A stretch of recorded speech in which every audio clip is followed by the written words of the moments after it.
The Princess and the Goblin by George MacDonald. Chapter 1.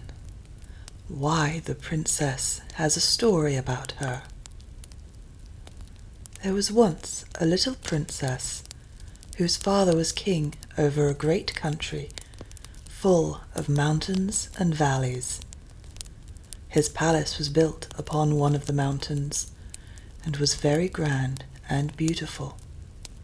The princess, whose name was Irene, was born there, but she was sent soon after her birth, because her mother was not very strong, to be brought up by country people in a large house, half castle, half farmhouse, on the side of another mountain, about halfway between its base and its peak. The princess was a sweet little creature, and at the time my story begins was about 8 years old, I think, but she got older very fast. Her face was fair and pretty, with eyes like 2 bits of night sky, each with a star dissolved in the blue. Those eyes you would have thought must have known they came from there, so often were they turned up in that direction. The ceiling of her nursery was blue, with stars in it, as like the sky as they could make it. But I doubt if ever she saw the real sky with the stars in it, for a reason which I had better mention at once. These mountains were full of hollow places underneath, huge caverns and winding ways, some with water running through them, and some shining with all colours of the rainbow when a light was taken in. There would not have been much known about them had there not been mines there. Great deep pits with long galleries and passages running off from them, which had been dug to get at the ore of which the mountains were full. In the course of digging, the miners came upon many of these natural caverns. A few of them had far-off openings, out on the side of a mountain, or into a ravine. Now, in these subterranean caverns lived a strange race of beings, called by some gnomes, by some kobolds, and by some goblins. There was a legend current in the country that at one time they lived above ground and were very like other people. But for some reason or other, concerning which there were different legendary theories, the king had laid what they thought too severe taxes upon them, or had required observances of them they did not like, and had begun to treat them with more severity, in some way or other, and impose stricter laws, and the consequence was that they had all disappeared from the face of the country.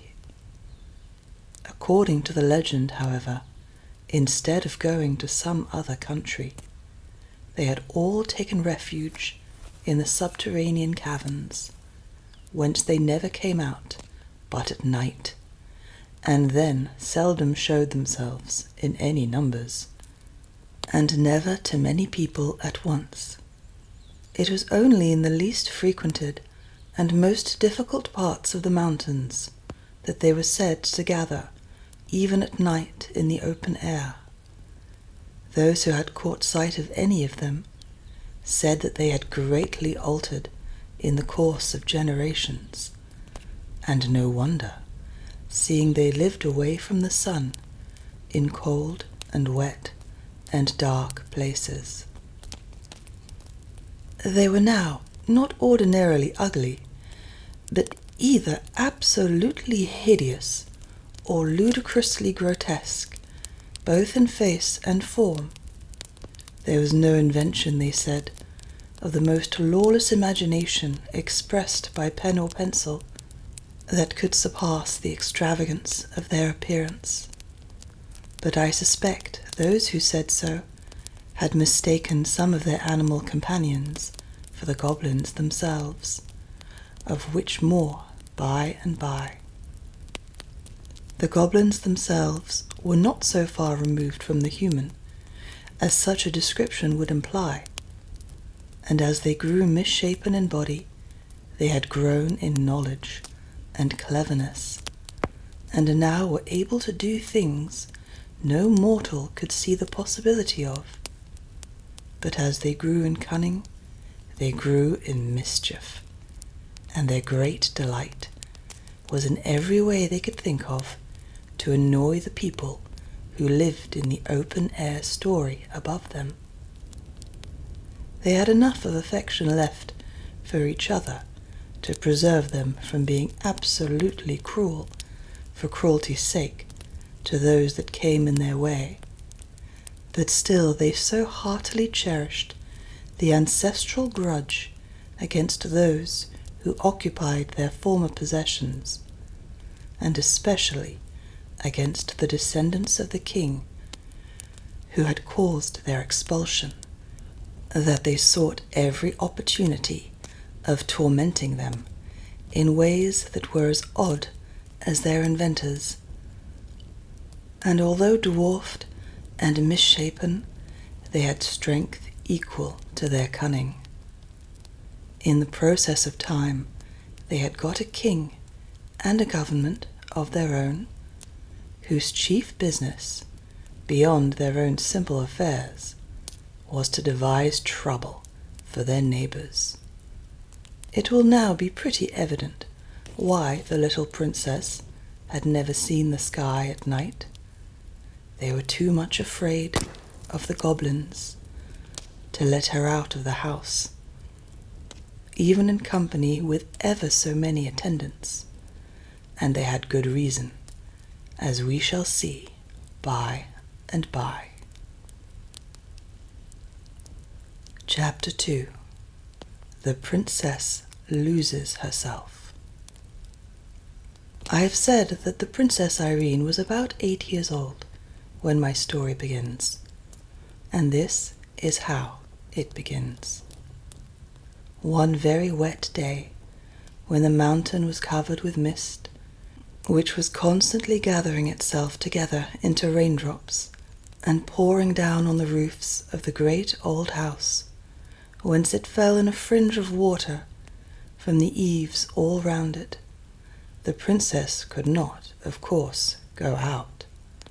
She got very tired, so tired that even her toys could no longer amuse her.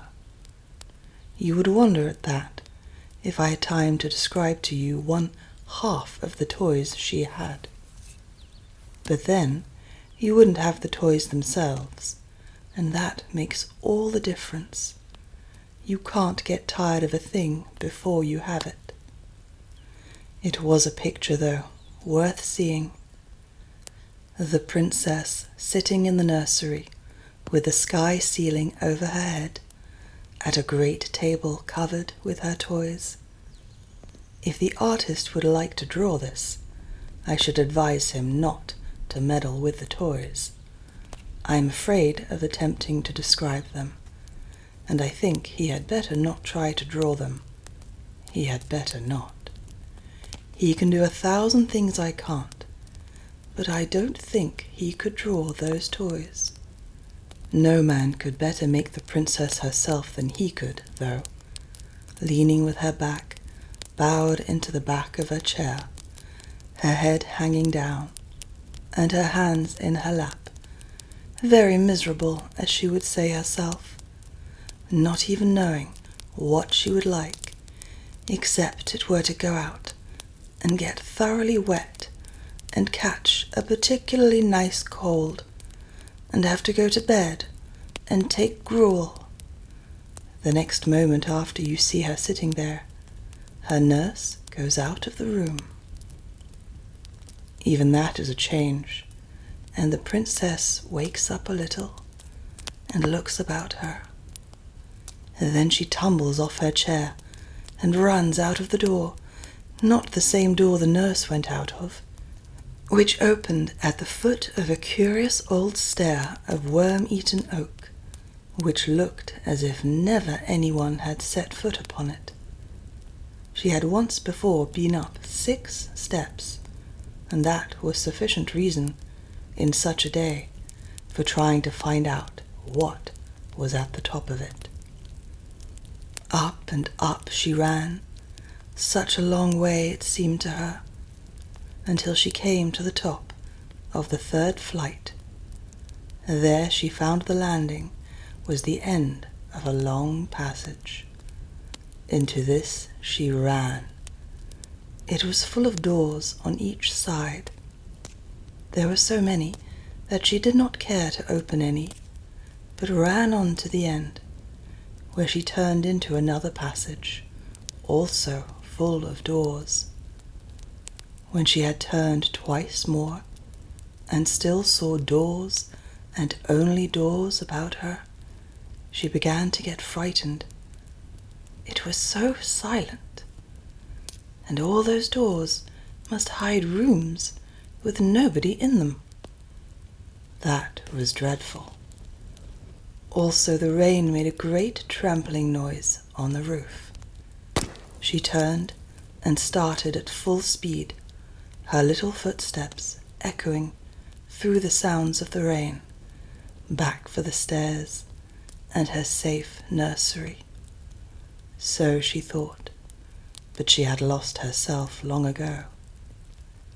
It doesn't follow that she was lost, because she had lost herself, though.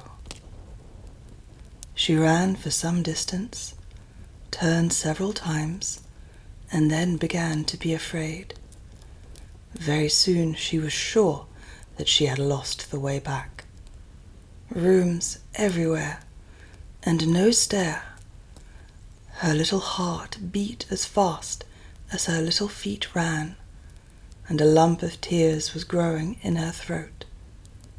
But she was too eager, and perhaps too frightened, to cry for some time. At last, her hope failed her. Nothing but passages and doors everywhere. She threw herself on the floor and burst into a wailing cry, broken by sobs. She did not cry long, however, for she was as brave as could be expected of a princess of her age.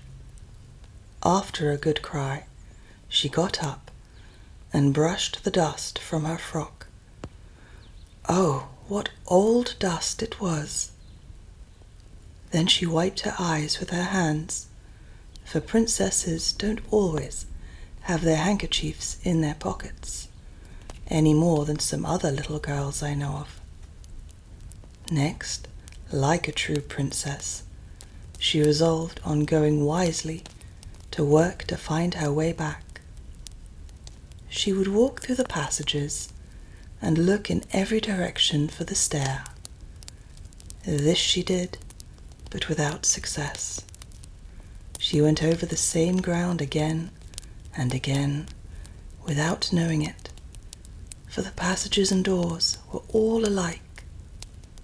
At last, in a corner, through a half-open door, she did see a stair. But alas, it went the wrong way. Instead of going down, it went up. Frightened as she was, however, she could not help wishing to see where yet further the stair could lead. It was very narrow and so steep that she went on like a 4-legged creature, on her hands and feet.